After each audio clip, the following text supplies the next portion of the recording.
Am I the a-hole for making my future in-laws uncomfortable by talking more openly about my adoption and my parents? So I, 25 male, am engaged to my fiancée Erin, also 25 female. Since we started actively planning our wedding, Erin's family, but mostly her parents, have developed an obsession with stating how tragic, sad, unfortunate, etc. it is that I won't have my real family there and that there'll be no blood relatives of mine present for the wedding or our life together. Erin has told them my real family are my dad's and my siblings, but they wave that off like it's bullshit. Erin has told them the topic is to be closed, and we have left on a couple of occasions because they brought it up since. But this last time I decided to be open. It was a dinner where Erin's immediate family were present and some family friends. Erin's parents brought it up again how tragic it is, and so I decided to divulge my feelings and my experience with adoption and my parents. BG, I was removed from my biological parents at the age of 5 and placed in foster care. I had a very unstable 2 years before I met my dad and my pa. I was 7 when I moved in with them, 9 when I became eligible for adoption, and that same year I welcomed the first of my 2 siblings. I was so lucky to find my parents and to end up with the family I have. I remember clearly some of the bad with my biological family, and I don't miss that. So I told my future in-laws that I didn't find it tragic at all.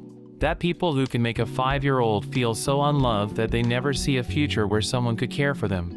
That you can be surrounded by those who share your DNA and never experience kindness or love. I told them I could not imagine having any of those people in my life today, and I could not imagine thinking DNA means more than love. I told them I was miserable being with those people, and I wished every day for someone to love me, and that I didn't know love until I was 7 and I met my parents, and more specifically my dad, who embodies love and is hands down the most loving, caring, compassionate, and thoughtful person I have ever met. He is my shining example of someone who loves and has such a deep capacity to love. I told them my real parents are the dad and pa who took in a kid who was so depressed and scared and dragged down that he didn't eat like a normal person, was afraid to sleep, and would often cry when sleep did overtake him. I told them that my real parents are the people who walked me to school every morning, who sat and helped me catch up with school and homework because I was so far behind that I should have been back in kindergarten.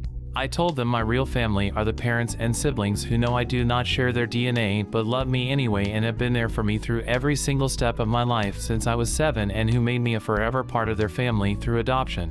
My future in-laws were silent after that, but they told me I humiliated them and made them uncomfortable in their own home, and I shouldn't have spoken like that.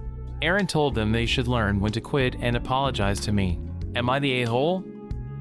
Definitely not the a-hole, and good for Erin for fully backing you up. You say a dad and a pa, so I assume you have 2 dads. I'm wondering if this is more their issue than blood, to be honest.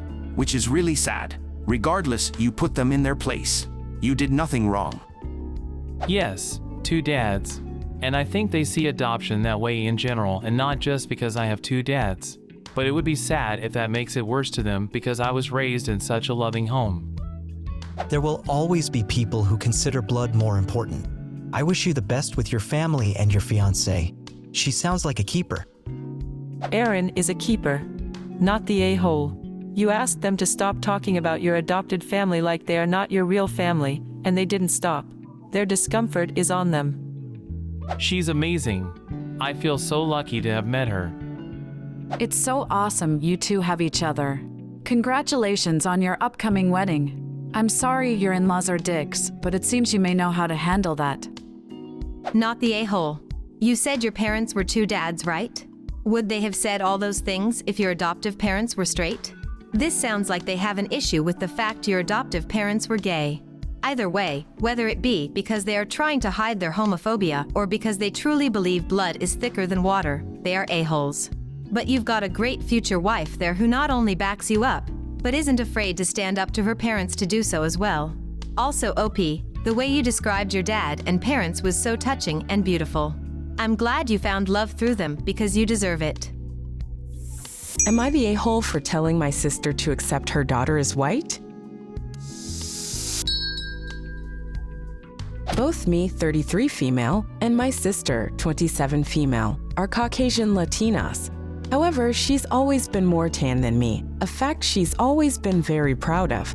For reference, my skin tone is close to Aubrey Plaza's, while hers is closer to Gina Rodriguez's. When we were younger, she would constantly talk about how European I looked compared to her, how my hair looked more blonde than brown, which no one ever agreed with, and how certain colors I liked looked awful on me due to my skin tone.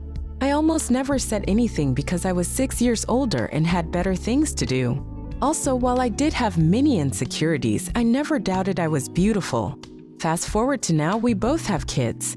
My husband is a little more tan than me, and both our children, 8 male and 3 female, have the same skin tone as their father. My sister's ex and baby daddy, however, was a very pale Swiss guy. My niece, 5 female, is a fair-skinned girl with dark blonde hair, while my daughter is more tan and has dark brown hair. Everyone agrees that both girls are beautiful, but their skin tones have always bugged my sister.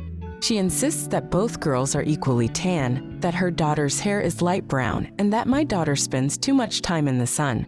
Last weekend, we all had dinner at my father's place. My son brought his notebook and drew pictures of everyone at the table.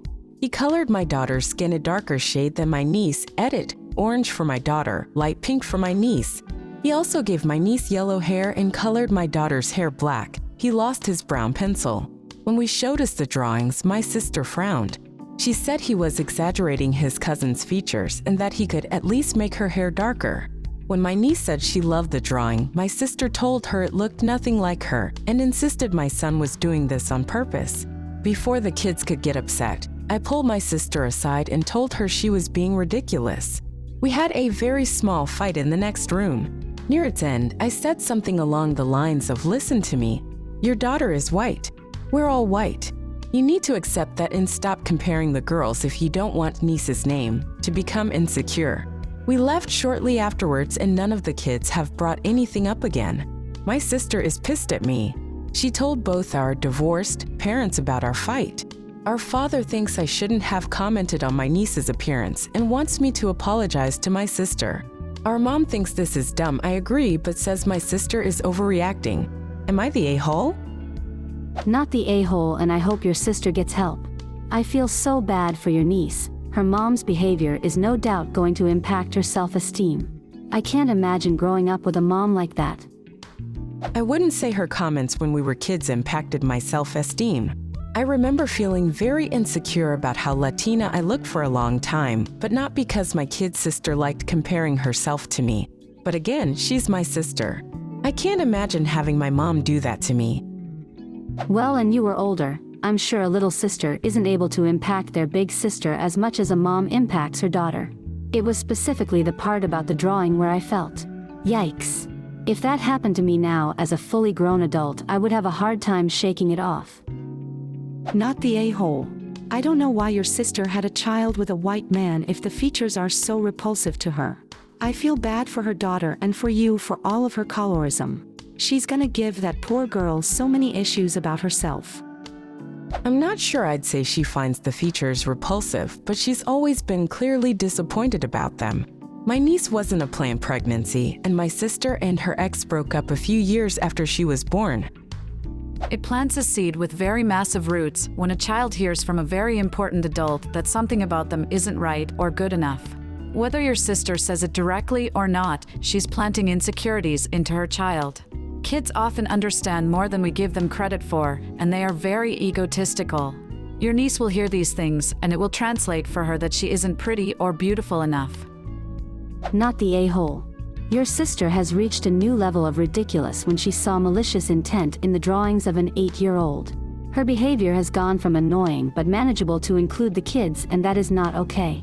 You were right to call her out on it and should again if she continues to make this an issue. What do you think of these stories? Leave a comment and subscribe to the channel for more interesting stories.